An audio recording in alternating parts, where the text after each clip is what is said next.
Welcome to Sweet Life Beat Life. We hope this video helps. In this video, I will show how to make cabbage curry for chapathi.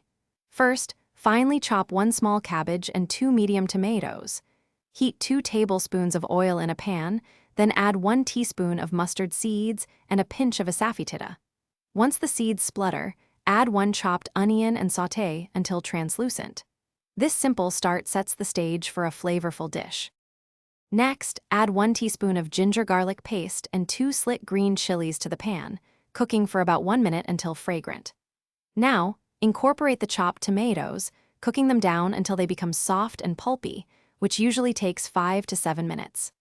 Stir in 1/2 teaspoon of turmeric powder, 1 teaspoon of red chili powder, and 2 teaspoons of coriander powder, cooking for 30 seconds. Now, add the finely chopped cabbage to the pan and mix thoroughly, ensuring all the cabbage is coated with the aromatic spice mixture. Pour in 1/4 cup of water, add salt to your taste, and give it a good stir. Cover the pan and let the curry simmer on medium-low heat for about 10 minutes, or until the cabbage is tender but still retains a slight crunch.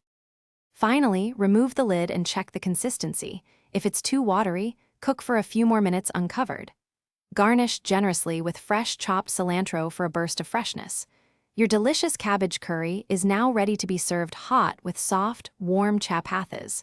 For easy meal prep, check out the link in the description for leak-proof containers and other great deals. Enjoy your homemade meal.